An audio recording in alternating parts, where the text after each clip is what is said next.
Hi, I'm McCarthy, and I help people with their breakups. And today our topic is, I'm about to break up. What do I do? I've talked about this before. There's a story that came in.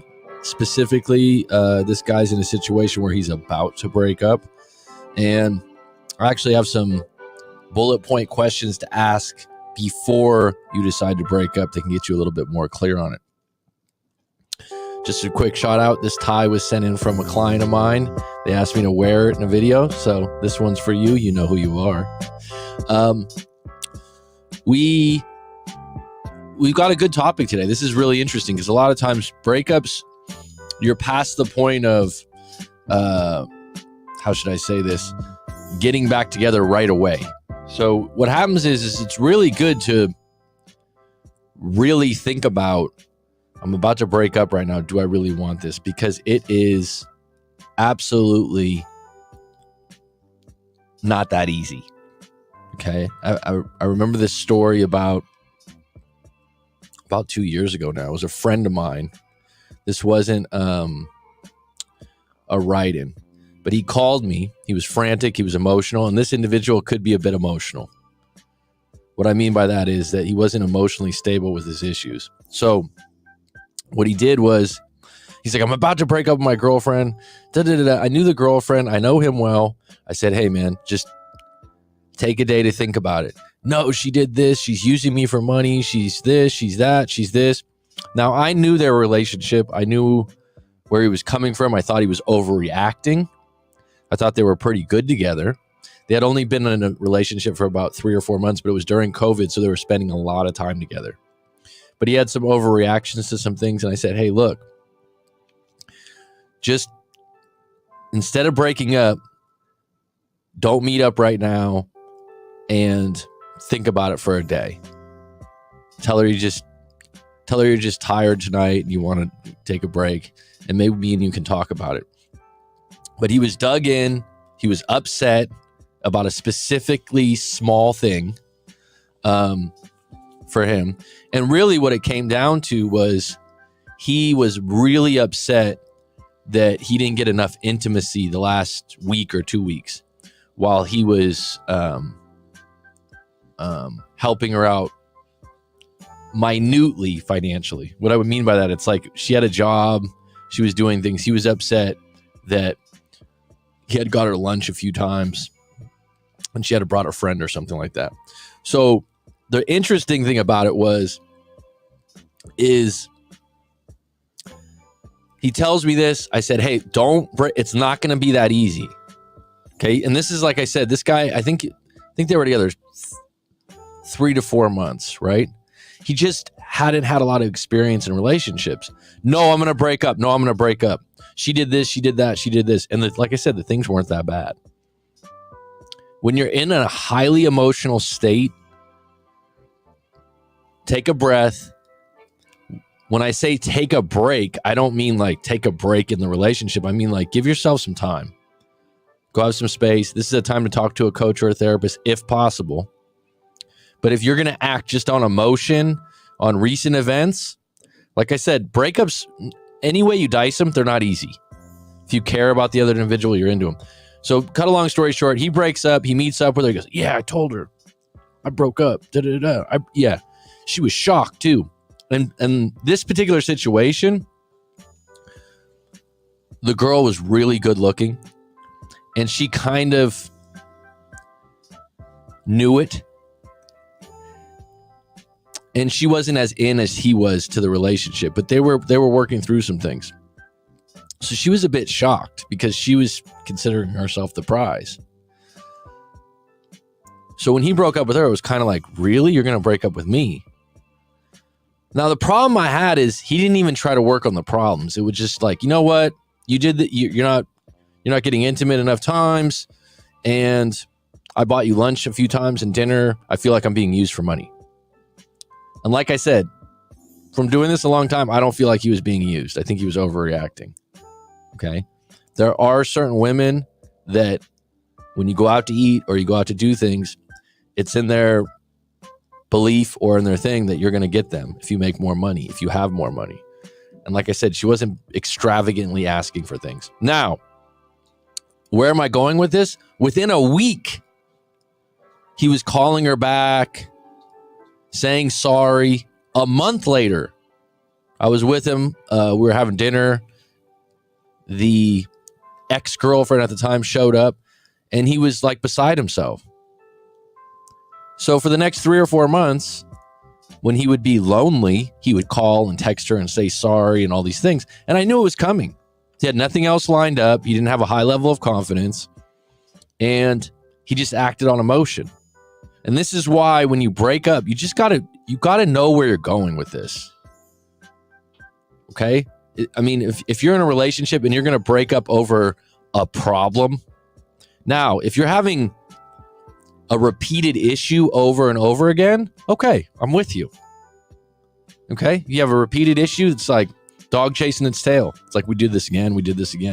If it's 2 weeks and you haven't really addressed it and you're just going to slam the hammer, that's the way you're going to win. So a lot of times people threaten to break up just to win an argument or get someone's attention. Bad way to negotiate relationships. Because what happens is you win because you're like, I don't stand for that. But was the problem fixable? Like if you had a controlled conversation, would you have been able to meet halfway on the bridge? Not always, but I would say go there first. Now I'm going to run through this. This is really good advice. And this is something that I would highly recommend that you keep in your back pocket when you're in any relationship. Okay? Because I've been doing this a long time, and it's just in the heat of the moment, someone thinks, I'll just break up. It's like, it's not going to be that easy. I know the other end of this. I know people that break up for the right reasons. They're completely just, and they're eaten up by it for 3, 4, 5 months. Okay? So it's better to, before you leave, before you drop the hammer, before you crush the wine glasses and throw the roses in the garbage, okay? It's better for you to go through these questions that I lined up for you guys, okay? And like I said, keep this in your back pocket. Maybe you're in a great relationship. Maybe you're single right now. Come back to this, though. I should probably make another video about this because this is very good stuff, okay? Number 1, identify the problems and separate them from emotions or generalizations. This is fucking huge. This is what I see again and again and again and again and again and again. You ask me, like, what do you notice as a common theme? It's this. Okay? It's this one. So what's the difference, folks? Let me break this down for you because this could be life-changing in your relationships. Problem. So for example, this guy that I was just mentioning, his problem is we haven't had intimacy in 2 weeks. Before that, we were like rabbits. We were going out at 4 or 5, 6, 7 times a week, whatever. The problem is for 2 weeks, I've been shut out. So that's a problem. Now, he made it into, and then when we go out to lunch or we go out to eat, I always have to pay. That's a separate problem. Now, it was your pleasure to pay for dinner and lunch when you were getting intimacy. That's a trade-off. Do you get me? Okay. People do this all the time. For example, this story that's coming up that I reviewed, this is a really detailed story and take. His current girlfriend, who hasn't broken up with yet, or possibly, keeps telling him, you don't care about me. That's a generalization. It doesn't get to the point. Give me some examples. What do you mean I don't care about you? In what way? You just don't care about me. You can't really get to the heart of the problem. You don't love me. How don't I love you? How don't I convey love? If people want to stick to generalizations, what they do is they'll grab everything that fits that generalization. And it's really hard to get around it. And then you don't really fix problems because they're just interested in being right. Does that make sense? If I'm going to sit there and go, you don't love me. It's like, okay, so how did you come to that conclusion? You just don't love me. You don't care about me. I know that. So I'm not going to care about you. It's like, so what's the storylines that you're coming up with to support that? Now, you might be thinking like, wow, there's some women that would probably be, or men, that'd be like, what do you mean storylines? What do you mean this? No, give me some examples. Like, what's an example? Because this is what people do. Instead of just going to the example of the actual problem, they make it bigger to be more right, to be more correct. Now, if they start throwing a lot of stuff out there, like you didn't do this, you didn't do that, you didn't pick me up from the airport, you don't help me out around the house, you don't do this, you don't do that. It's like now they're building a case, right, for the generalization. Now, when someone just gets emotional, a lot of times emotion is set off by one event. It's triggered, right? It's like, let's say that you left the toothpaste out on the counter, right? And there's toothpaste on the counter. I've never done this before, but I've heard someone complain about this in a relationship, and it just sets them off. Just like someone that lives with someone and they have the toilet seat thing where they're like, oh, you always lift or drop the toilet seat, right? Petty things. These are emotional things that people get pissed off about, but they're also, emotions are related to other situations. I've talked about this before.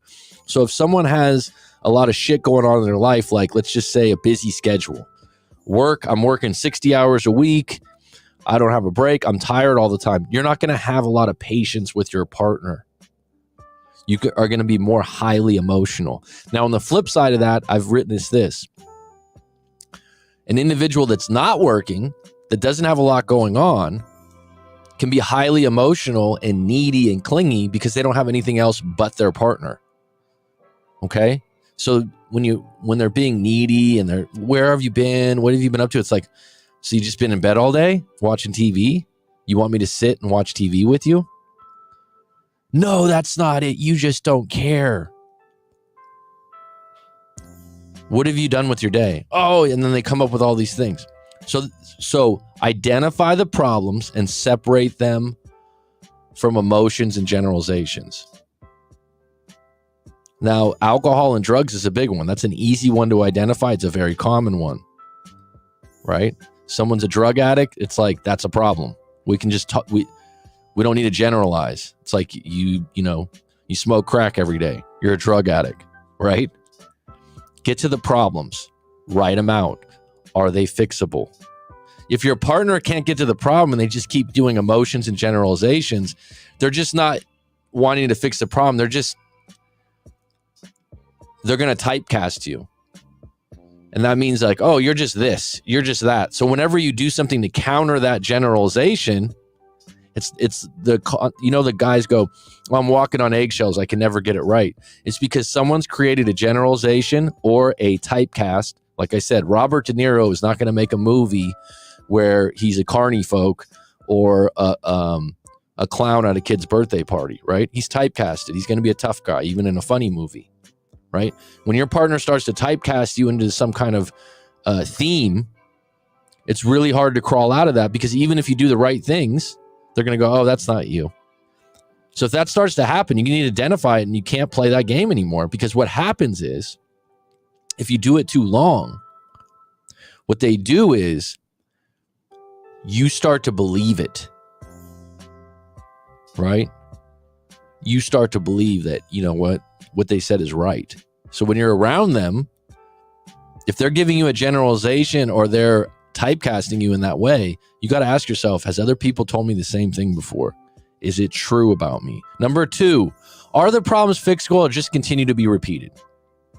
This is a very big one, because you can negotiate, hey, we're going to work on it. Hey, we're going to go to counseling. Hey, I'm going to stop being jealous. Then you get back together and baseline comes back, your personality, your character, all those events. You really didn't get any therapy. You didn't touch on anything. A lot of times I'm going to be dead honest. I don't read a lot of self-improvement anymore, because you just got to take action on it. There's a period of time in your life to do self-improvement and then be actionable about it. And then all the self-improvement books that I know of now, they're all repeats. They're all remixes of the same thing. Okay. So if you're going to go down that route and read a book, make it actionable. Make it your Bible, right? Like Corey Wayne says, read his book 10 or 15 times. I understand exactly what he means. Then it's just second nature to you. And his book's very specific. It's about dating women. It's a protocol. It's kind of a protocol, like do this, this, and this. Do this and this and this. Whether it works for you or it doesn't work for you, it's something to follow. It's something that's actionable. Other books that complain about realities that aren't what's going on now with like red pill, right? It's one of those things. It's become a generalization that all women are like this, when in reality, the world's a big place. Specific subcultures, cities, towns, I wouldn't say countries because that's too big a generalization. Yeah, they'll have a certain dynamic. But if you had a population of 100,000 in your city or 80,000, and you had these generalizations about all women, is it true that that generalization would be broke one or two times? Oh yeah. Someone might go, well, yeah, but this is what's happening. Generalization. Number 3, what's the value that's keeping you in the relation? This is actually really big. So a lot of you have been on my channel before, and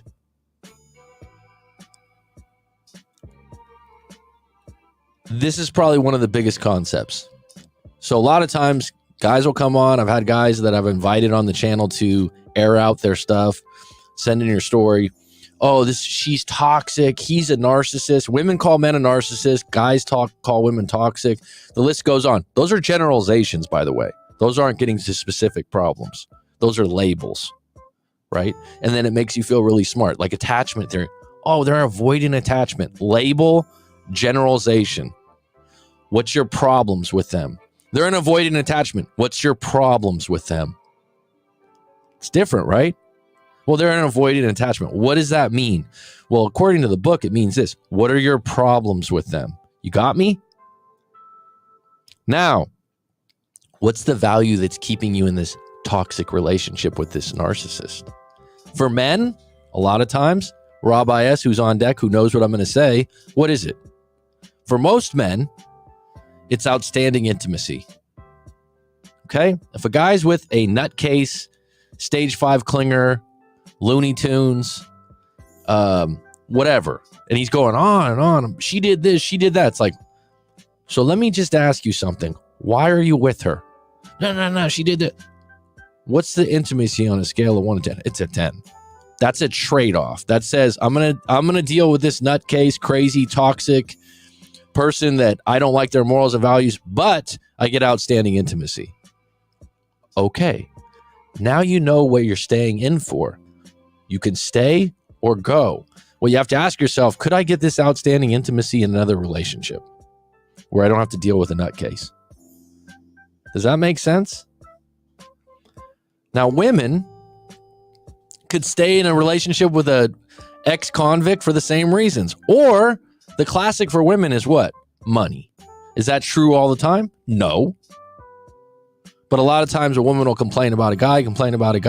Well, why are you really with him? If they're honest, which they probably won't be in most cases, well, he's a millionaire. Well, I don't want to lose my lifestyle. Okay, that's the trade-off. So you're dealing with a guy that's not home a lot. He cheats sometimes. He's kind of vague. He's not all into the relationship. But your account's always full. That's a trade-off. Okay? No problem with that. There's absolutely no problem with that. Just know what the trade-off is instead of sitting out there telling all your friends, families, and colleagues, oh, he did this. He's a narcissist. Why are you in the relationship? Because a lot of times the person from the outside doesn't have to be highly intelligent to see why you're in the relationship. It's like, well, she's still got a BMW. She's still got a nice house. Is that always the trade-off? No, but that's a common theme. That's a common theme, right? So it goes both ways. Find out what the trade-off is why you're staying in a relationship you're just not that happy in or you're complaining about all the time. Number 4, what's your gut say? Now, your gut can be wrong because you have confirmation bias and sometimes you have, things. But if your gut keeps pointing like, you got to get out of this, you got to let her go. You have this self-talk that keeps bubbling up. Start to fucking listen. If your gut's talking to you when, you're sober, you just had a nice workout or something like that, or I've had this before in my life. People don't talk about the self-talk or thoughts that float up and you're like, ooh, that was a moment. I remember I had an ex-girlfriend. I never forgot this. Rob IS, who's on deck, probably heard this story before, but she had gotten a really good job at a big-time real estate firm. And I remember my friend calling me up and he was like, oh man, you guys are going to do so well. And da-da-da-da-da. And I remember just thinking, this isn't a good thing. I don't know where it floated from. I don't know where it was, but it was right in my gut. And it just was like, this is going to be bad and we aren't going to be together forever. And within like 3 or 6 months, it was bad. because she worked with all men, rich men that were hitting on her all the time. Is that something I could have stopped in real time? No. I'm just saying the reality of it, right? And it was like vultures on a wounded on the savannah, okay? So what's your gut say? Because it's probably talking to you when you're not getting that intimacy or those dollars. Number 5, is the individual helping you grow as a person? Now, this is one of those Tony Robbins lines. Like, if you're going to grow as a person, it's like, all right. And by the way, growing is a generalization. But is this individual helping you grow as a person is actually a really good question. It's like, where you're headed,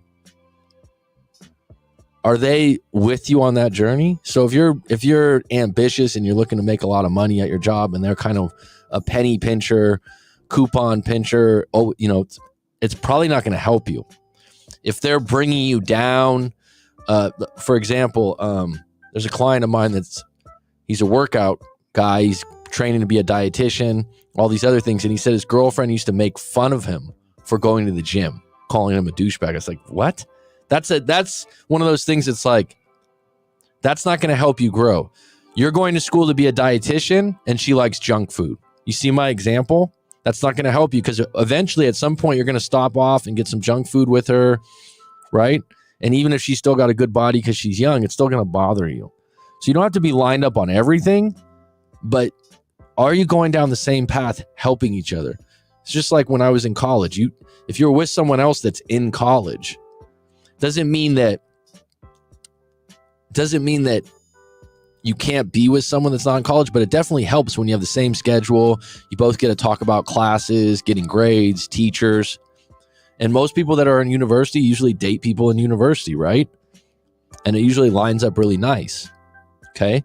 Because I have a lot of clients that are in their early 20s that are going through this thing. So do they actually help you grow in the direction you're going in? Now, they make you a better person. Do their issues with you make sense? Big fucking question, folks. Like, if you take a step back and get away from getting attacked, when they say you don't care about me because you don't ask me if I want something to eat while you're at the restaurant. That's just an example that came up with a client recently that he goes out to eat quite a bit on his own after he works out. And he said she's pissed that he comes home and doesn't ask her, like, did she want something?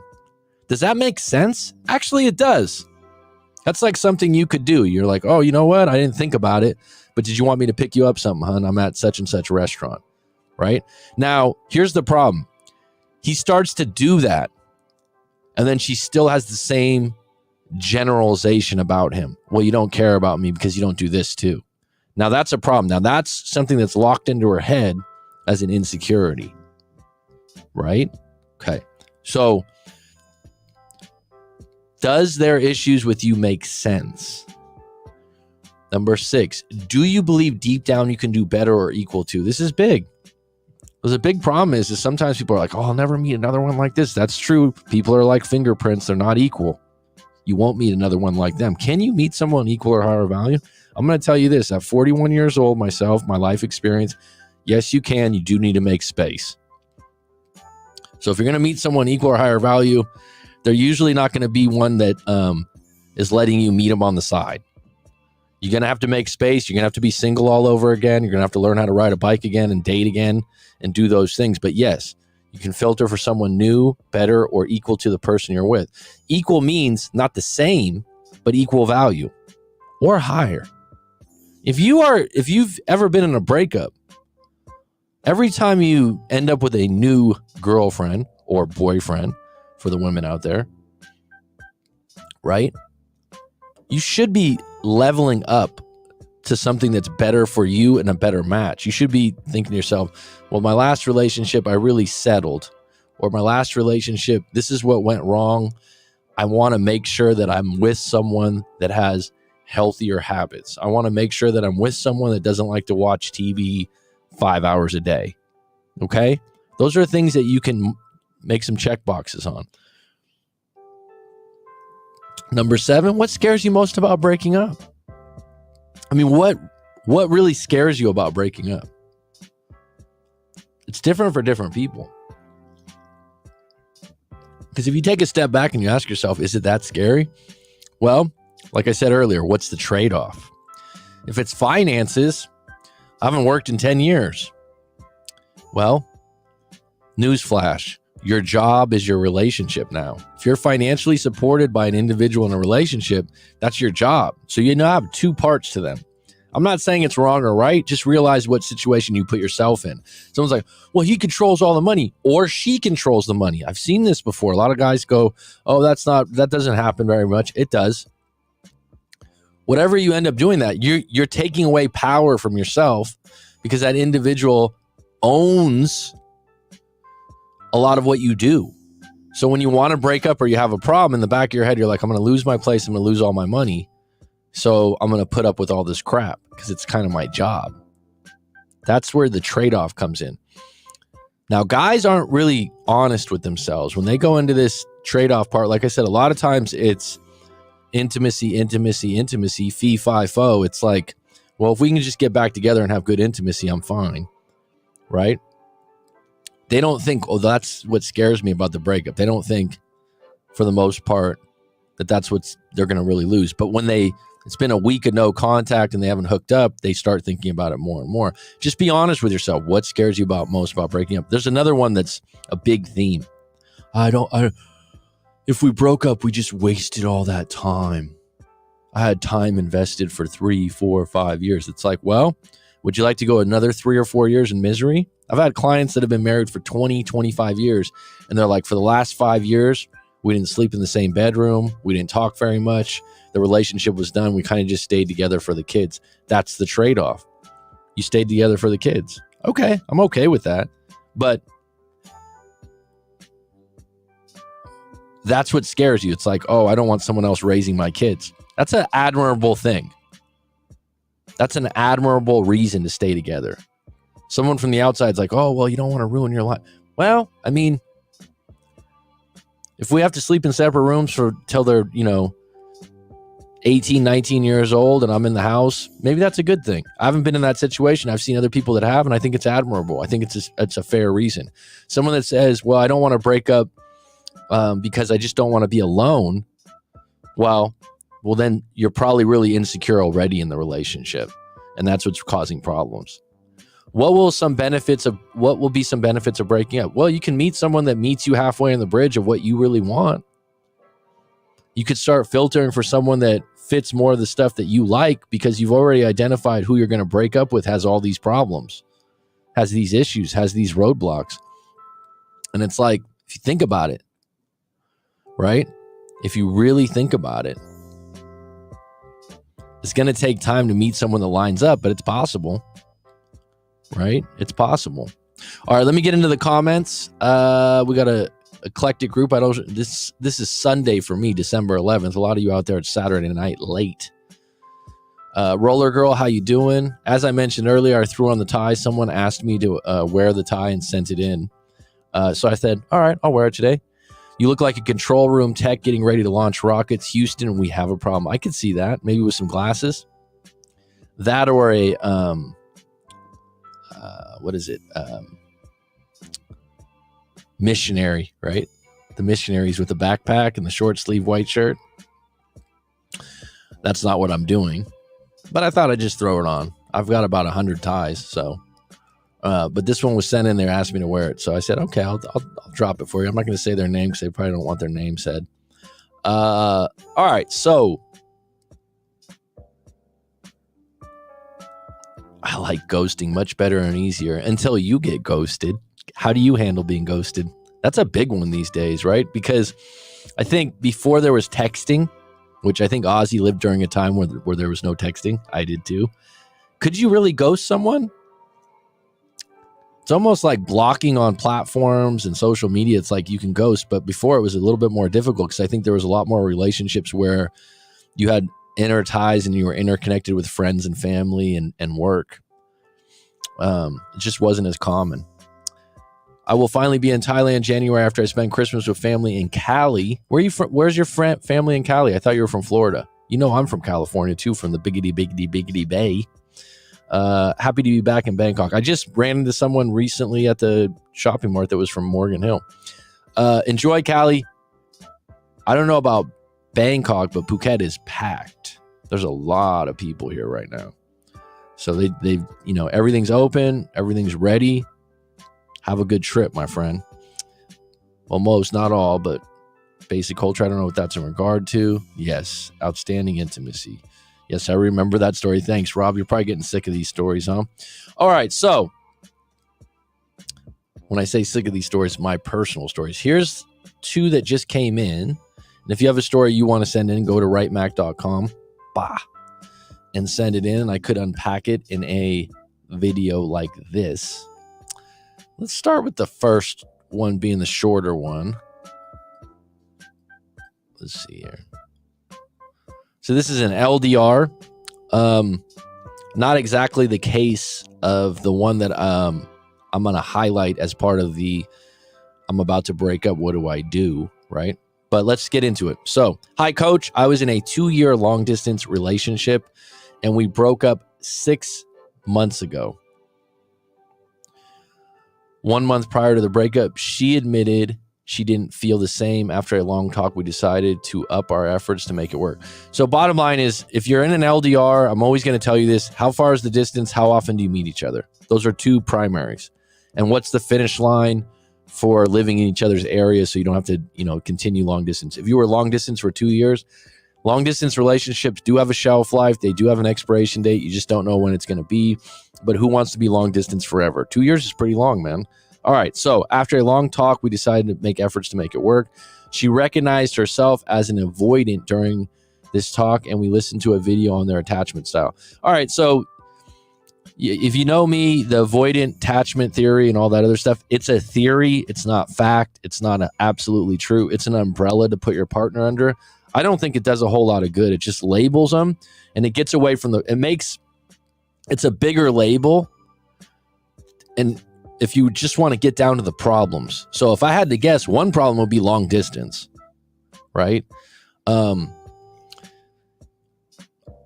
I find that people that study attachment theory really get into it, and then they somehow believe like, well, I'm the secure attachment, and then they start identifying other people. And by the way, I got Ozzy, I got Rob IS, I got Roller Girl, I got Brand New Skinner, who's been riding with me for a long time. Watch it. Riding with me for a long time, right? And I don't know all the ins and outs of you, right? I couldn't identify your attachment styles by talking to you one time. It's a theory. It's a theory. People write books with theories about UFOs, about monsters in the right? In the swamps, we have Sasquatch, we have all kinds of things. Could be true. Could be true. I'm not saying they're not. They're theories. But a theory by a PhD, what happened with, if you go and look at attachment theory, I think it's from the 1950s, 1940s, and someone started using it in blogs in the internet age, and now people just run to it. But really, right? But really, it's a theory. But people go, oh, she's an avoidant attack, as if it's fucking fact. So I could make a book. I've thought about this before, and people would love it. How about I label different types of breakups, like the wounded, and by the way, Robert Greene, who I have a lot of respect for, wrote Mastery, the 48 Laws of Power. He has a book on seduction. And all he does is create these labels that he pulled out of the air that are it's just made up. It's just generalization and labels. It's like, oh, if this person's this, they're wounded. If this person's this, they're this. It's like, no. Right? So in his book, The 38 Laws of Seduction, he has like, you're a dandy. The title's dandy. He has all these different titles. And then someone goes, oh, that's who I am, as if it's like astrology. Okay? Go ahead and line that up. It's not really going to help your relationship because human beings are more intricate with their personalities than there's 4 attachment theories. That's it. That's all we get. Kind of reminds me of politics and the election in America. We get 2 choices, folks. Well, I want more choice. Sorry, you got to pick one of the 2. Gun to the head. Well, I think there's some better candidates than these two. No, these are the only two that get a choice that you get to choose from. Okay. 4 attachment theory. These are the only 4 you get to choose from. And then people go, oh, I'll pick that one. The worst part is you start going, oh, that's my partner. Really? It's actually, if you're gonna use attachment theory, it's situational. Human beings are situational. What do I mean by that?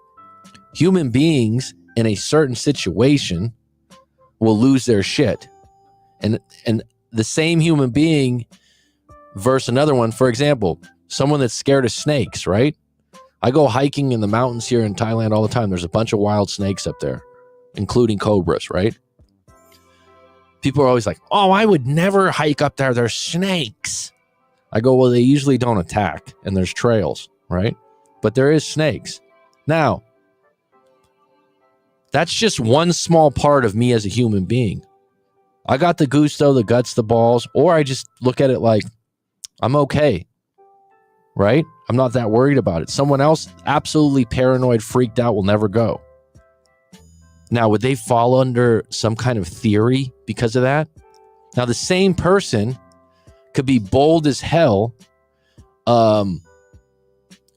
swimming in a bay with sharks to go surfing. And you'd go, oh, aren't you scared of the sharks? No, I've been surfing for 25 years. I'm not that worried. But they're scared of snakes. See what I'm saying here? Do you understand where I'm coming from? So when you get into attachment theory and there's 4 choices, and then you're like, oh, because I remember reading about attachment theory the first time, and I'm like, I don't know which one lines up. Like I'm like this sometimes, and I'm like this some other times. In this situation, I'm like this. In this situation, I'm like that. What?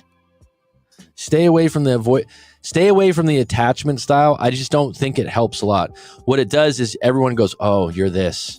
Labels are not a good thing when they're negative. Okay? If you have a positive one, then use a positive one. I became upset, which was a mistake on my part, I think. So let me just reread this. I was in a 2-year long distance relationship. We broke up about 6 months ago. 1 month prior to the breakup, she admitted she didn't feel the same. After a long talk, we decided to up our efforts to make it work. So what you wanted to focus on is like, why don't you feel the same? What are the problems? She recognized herself as an avoidant during this talk, and we listened to a video on their attachment style. I became upset, which was a mistake on my part, I think. So when someone becomes upset due to some kind of knowledge or video they're watching, that's not controllable. So you're going to have to let go of that.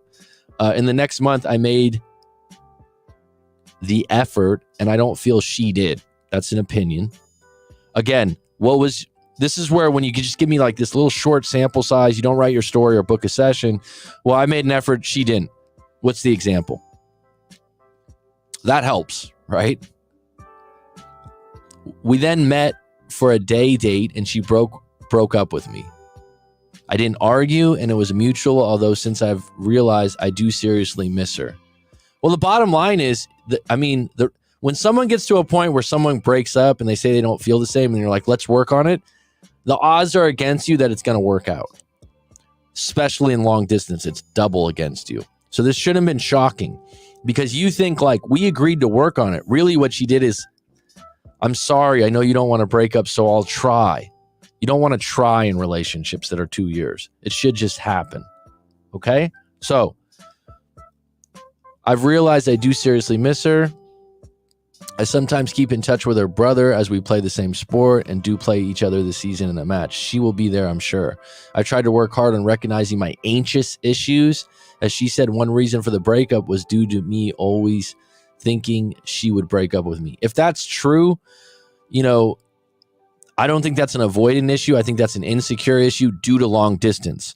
If you are just anxious why were you anxious is the question. Because she's wearing a bikini and taking pictures on Instagram? Because she's talking to her friend too much? What's the reason? Problem. You're going into it like generalization. Well, I'm anxious. What are the problems that show that you're anxious? Okay? I've been in no contact ever since. She likes my photos and looks at my social media stories, but has not reached out. I'm going to be honest with you. If you already were in long distance, she already told you she doesn't feel the same. I don't think her liking your photos on social media is a sign. Okay. I know that you want to think that. I don't think it's a sign, though. I do want her back, I think. Well, if you want her back or you don't want her back, you're getting away from the fact that, number one, you have this problem with long distance that's not even being addressed. Number two, she admitted she doesn't feel the same, which hurt your feelings and made you overreact and overcompensate. You recognize her as an avoidant attachment, which is a negative thing that upset you. So you have like three things that I don't even think are going to get worked on. And you're just like, I just want her back. Can you fix those three problems? I just wanted your opinion on my situation. If you think if you think she could reach out, I don't think she's interested in reaching out. If it's been long distance, this is the thing about long distance. It's easier to break up and stick to it. The hardest breakups to stick to are the ones where you live in the same area and you see each other regularly and you had good intimacy and you were highly attracted to each other. If you're long distance and one person seems to be doing better in their area of life. So I've seen this many times in long distance. The one person that's clinging more, they don't like their job as much or the place they live in as much. That usually happens. So, someone moves to New York City, they move to Manhattan. Just by sheer population, they have more options. And you live in Oklahoma on a farm. You know what? You're going to be more apt to call them all the time. Someone moves away to a university, they got a full ride, they're in the wrestling program. I have a client like this. And then his girlfriend moves to a small college to become a nurse. That's all women. Who's going to be more clingy? Who's going to want the relationship back? The one with less options in the environment they're in, and the one with less options based on who they're hanging out with. It sounds like you have less options.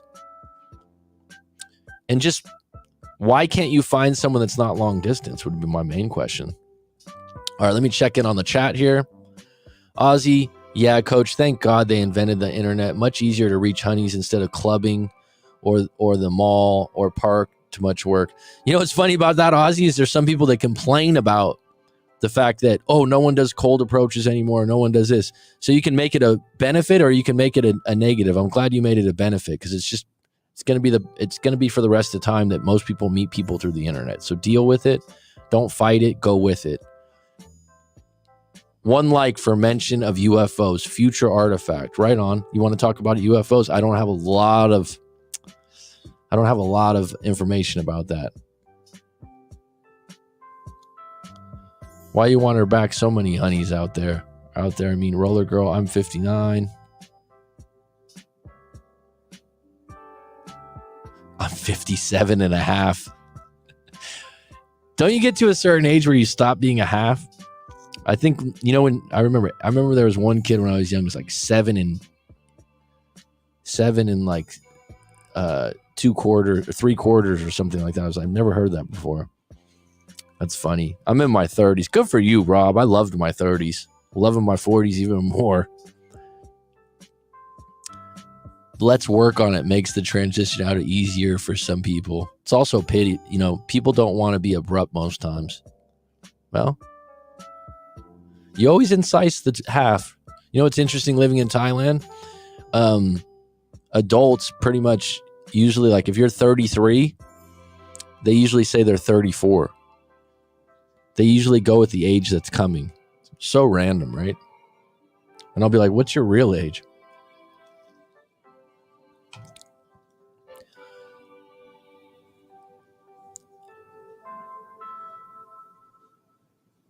Yeah, coach, I got ghosted by my Laotian girlfriend. More like the family repossessed the honey and she married a rich Chinese guy. I was checking out Facebook. All right, well, shit happens. My sister lives in Orange County, upper echelon of the county.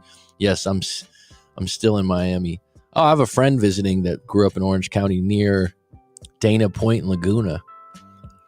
And you know what? The last 2 or 3 years, he's been a digital nomad, making really good money, actually. And he says he doesn't want to go back to California. That's a nice area, that part of Orange County they grew up in. I've got another buddy that lives in, I think, San Clemente now. Didn't do a lot of time in Orange County. I don't mean that as in jail time, but as in living. But I lived in San Diego, and I loved that for 20 years ago. All right, next story. This is a good one.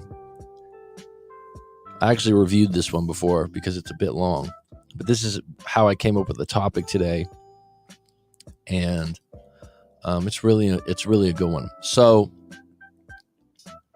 just to get back to, I'm about to break up. What can I do? We went through the questions already, and this is going to pertain specifically to this story. And if you have a story you want to write, send it into writemac.com. Be detailed as possible. Get into the nitty gritty. Get it all out. It actually helps to be more detailed. Okay. So a lot of times people are like, oh, I don't want to write that. I don't want to. The more you tell me, the better I can give you tailored advice. Okay. All right. Hey, coach, I'm in a relationship right now. We are on the brink of breaking up. We've been together for about 2 years now. We kind of dated. Then I wasn't interested. And then she came back around when we met by chance. So I gave it another chance. I'm a little bit confused, but what I'm seeing here is like, we've been together about 2 years now. So meaning like there's a little bit of a gray area of when you started the relationship. There's no anniversary date. Excuse me. She's got some great qualities and is a truly feminine woman. It's a big deal these days, huh? It's a lot of this stuff on the internet about masculine women. This is something that is hard to find these days. I would add it is findable though, right? Because you did find one. So don't fight it. It's a great Too Short said, don't fight the feeling.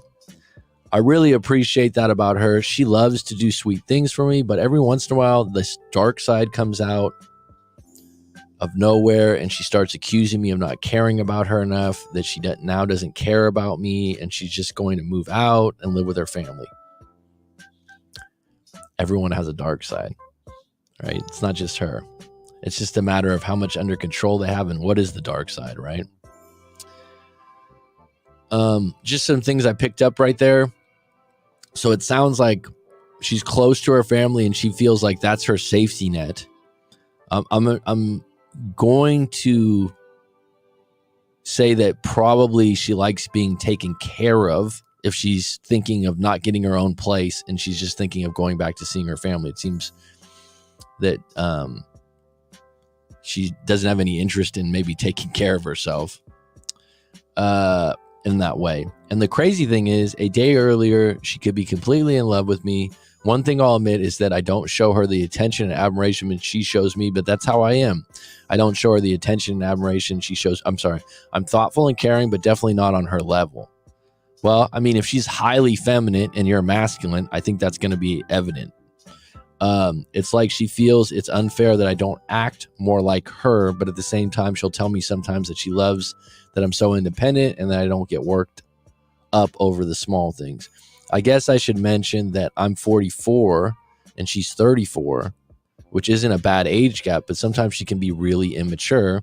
Well, I mean, if she's 34 and she's keeps saying, well, I'm going to move in with my family, that means she's leaned on her family for quite a long time, probably, if that's going to be her go-to and that's something she wants. She's, mommy or daddy's little girl, possibly, in her thinking, and it's just a lack of romantic experiences, I believe. I mean, just to reference that, I've had clients before that they're men that have been dating women late 20s, early 30s, that they're very close to their families, and their families aren't just wealthy, but kind of well off.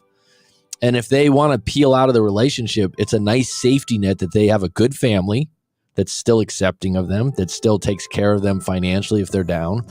And it's really hard because if they break out of the relationship with you, they go into a nurturing place rather than just going into a studio apartment looking at four walls. It's a big difference, right?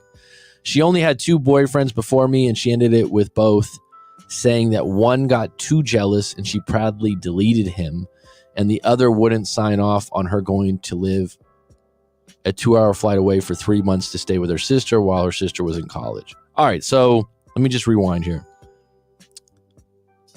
She had 2 boyfriends and she's 34 years old, so you believe her, which is okay. I'm with you.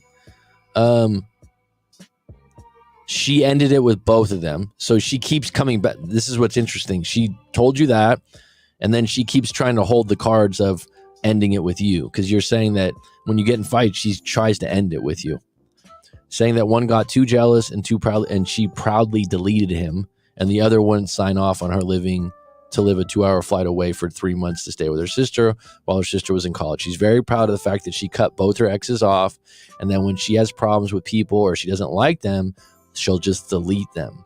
So, as you've heard me say, you're next.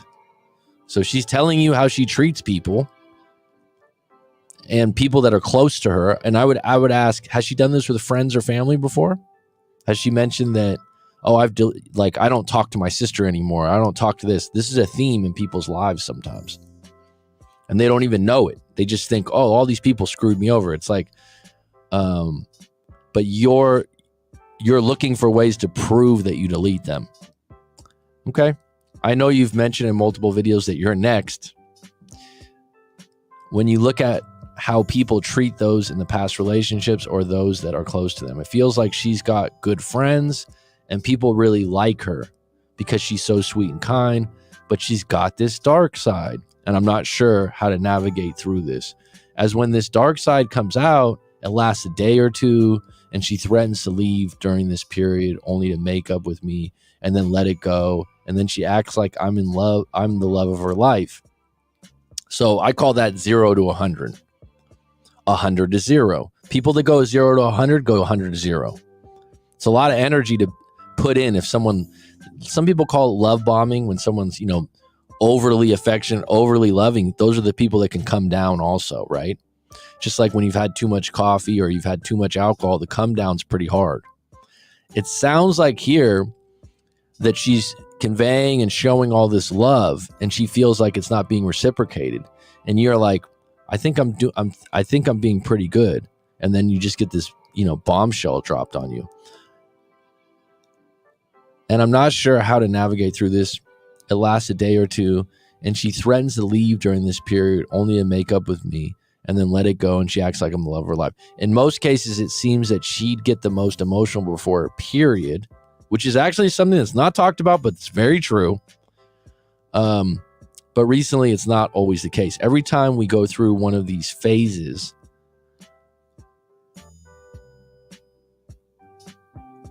I prepare myself to break up, and then we somehow make up with her using the "I'm going to move out, thanks for everything" line.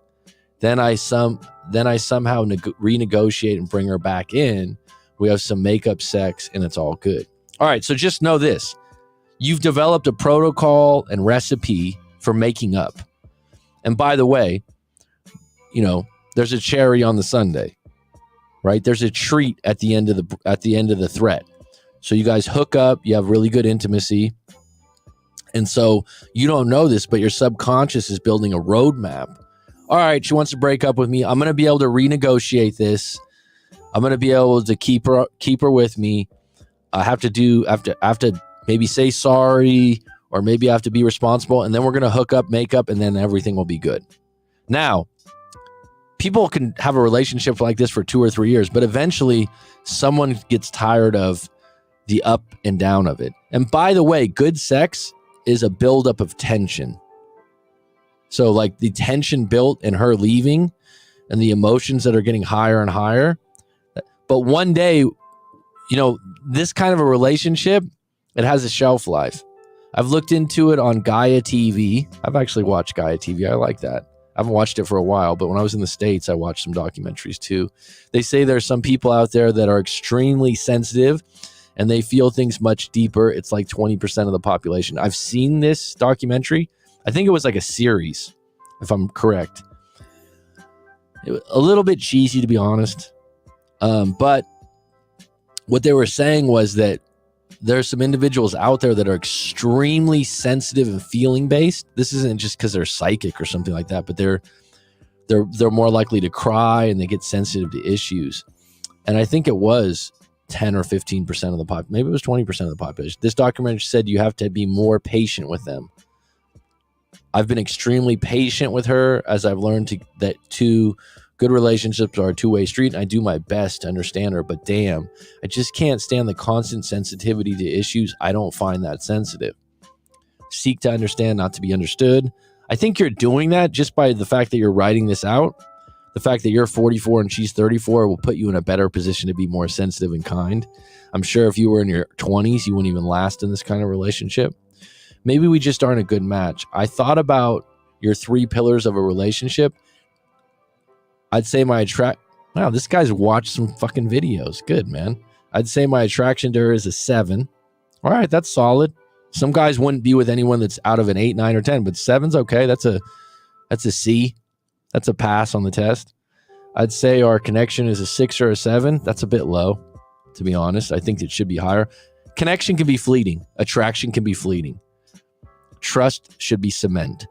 So what do I mean by that? You and your wife, girlfriend, or your man, or your husband, or your boyfriend, you can go out on a Friday night, they clean themselves up from work or that, and you're like, wow, they're a 10, right? So connection, you could have a really good day in the park, picnic, you can go to a barbecue, and you're like, wow, we really connected today.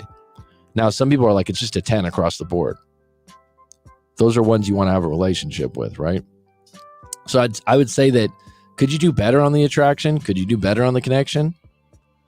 I'd say my trust is about a 7 or 8. I trust 100% not to cheat, but I don't trust that she'll overreact to something and threaten to leave me. See, that's what's really interesting is trust is in different places. A lot of times people look at trust, especially men, specifically about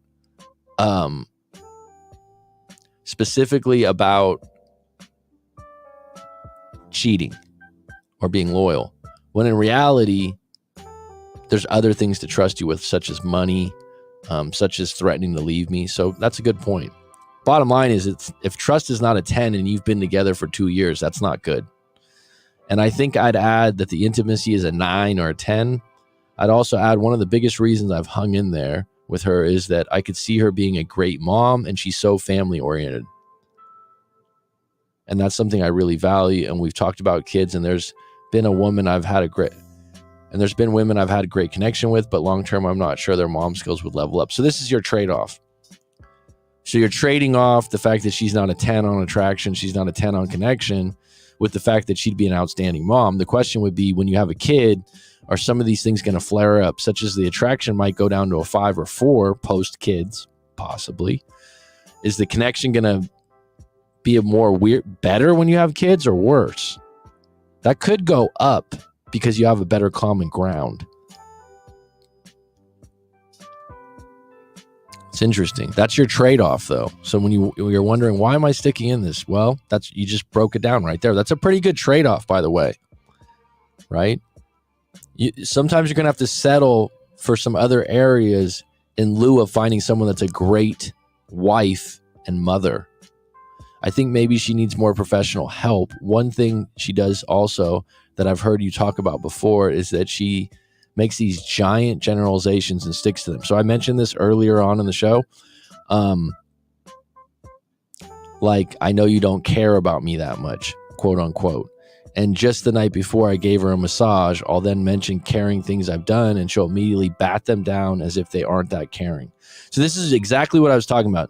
Someone's dug in on a generalization or typecasting you as being, you don't care about me. And then anything you say or do can and will be held against you. And they're dug in. Men have this problem a lot with them. It's like, well, let me do this for you. That doesn't mean I'm going to let you off the hook on caring about me. It's a shitty place to be in, right? I could do a whole class on generalizations. It's like she gets stuck in that zone where she clings to the generalization. Exactly my point. How do I get her to a point where we talk about the problems, not the generalizations? Well, here's the problem. You could talk about the problems, and then someone keeps coming back to the generalization because they want to win, and they think small. So it doesn't always work. Me explaining this to you and you understanding it, you could still bring up the problem, and the problem's still not fixable because they don't see it as a problem. So knowing this sort of protocol helps, but sometimes the other person's not cooperative.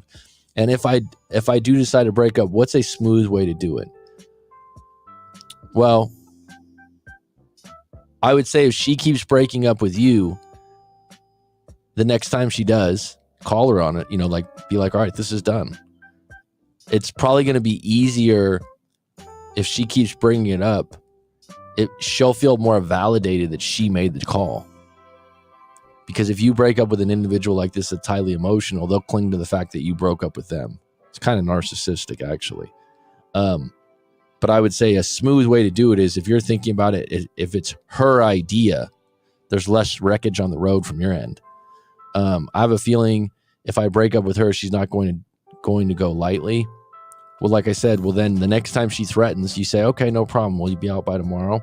Or, I don't know your living situation. I keep giving in after preparing myself to break up when it feels like she's really going to go.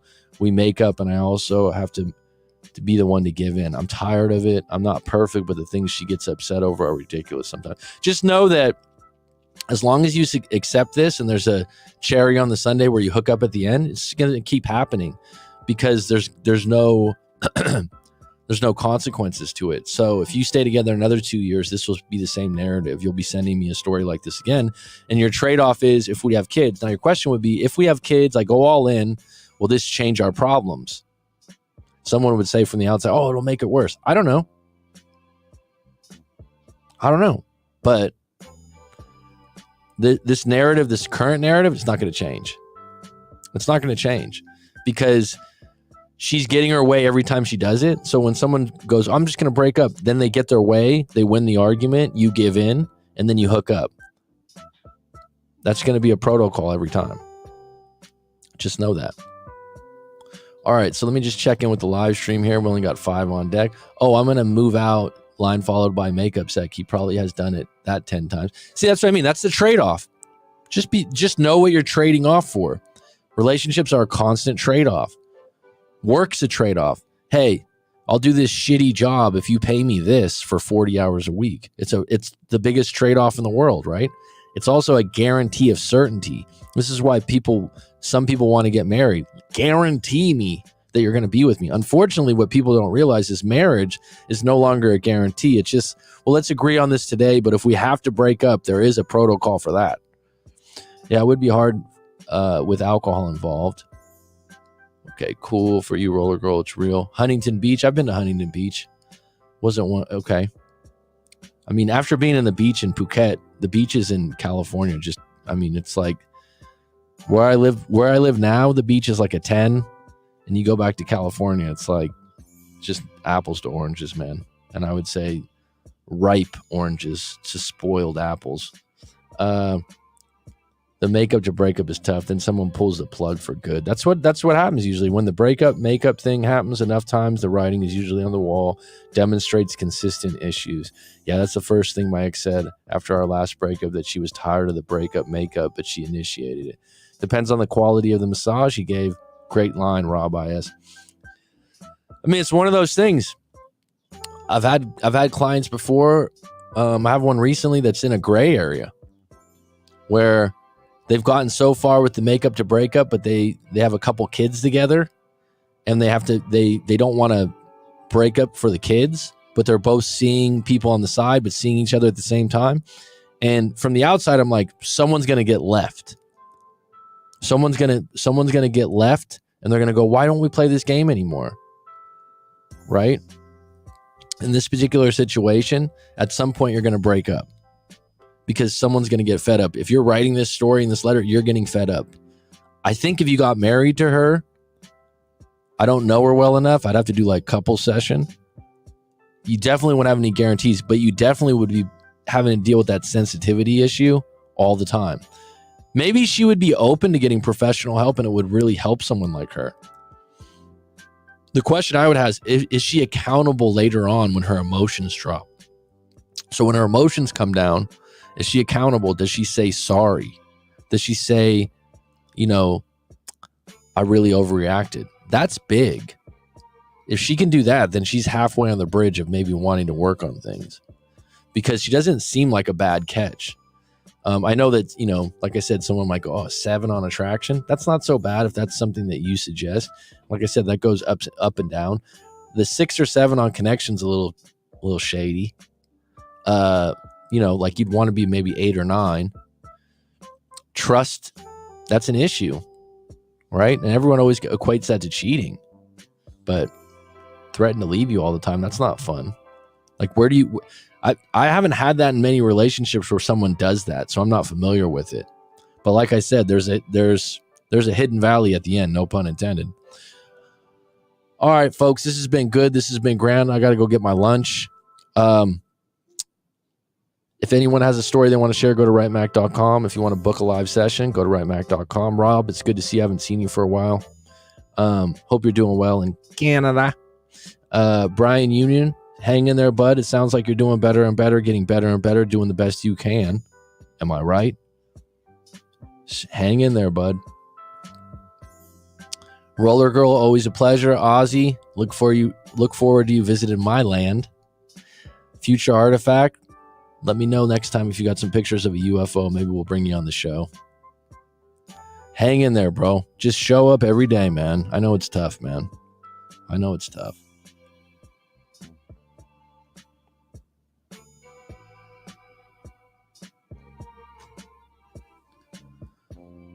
Things are good here yet, cold. You got to come out to Thailand at some point, Rob. Phuket's never been more beautiful, man. Cash in some of those Bitcoins. I know it's not a good time, but might as well. You only got one life to live. Come on, man. Ask Ozzy 411. It's beautiful here right now. I got to start sending you guys some more pictures on Instagram, huh? I always just thought that that's a kind of a cheap thing to rub in. It's like when you live somewhere really nice and you live there for a long time. It's like, oh, look how great it is today. It's about 4 here. Yeah, it's 12:30 p.m. -4? I thought you were talking about the time. Jeez. Whoa, man. You got a little pig in the blanket then, huh?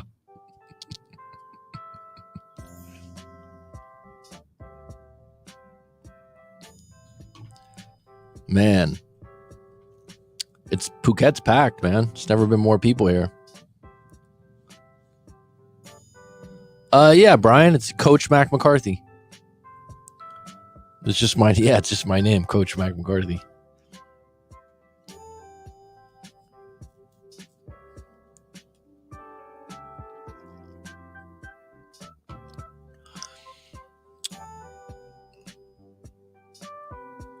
Pig in the weighted heated blanket. You know what I meant by a pig in the blanket, right?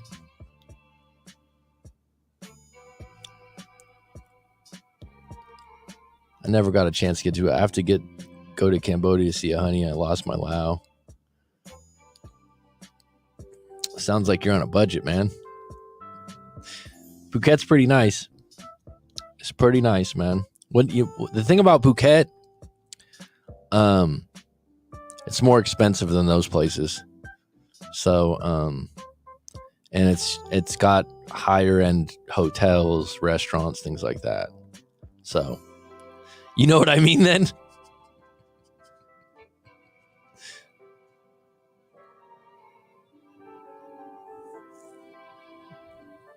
I've only been to Laos once for like 2 or 3 days in Vientiane, and it was quiet, man. That's not a place that levels up. I mean, I got to do some more videos of Phuket. My friends were telling me that. Maybe we'll get it on deck at some point. I've got a friend visiting right now, the one that's from Orange County. He's been probably to 20 or 30 countries in the last 2 years. I'm talking about like Sweden, Morocco, Bali. Bali's not a country, excuse me. It's a part of Indonesia. All these different countries. Because he can work online, he makes really good money. And he was like, he said he'd put number one, and number one would be a major city in Kazakhstan, which would shock a lot of people. And number 2 would be, and I can't remember the name of the city in Kazakhstan. It's like Mojave or Mohali. And number 2, Phuket. I was surprised. I was like, really? He's like, absolutely, man. Extremely safe, extremely modern, world-class beaches, great weather. I can go on and on. All right, folks, take care. It's been good. It's been grand. I'm out. Have a good weekend. It's curtains.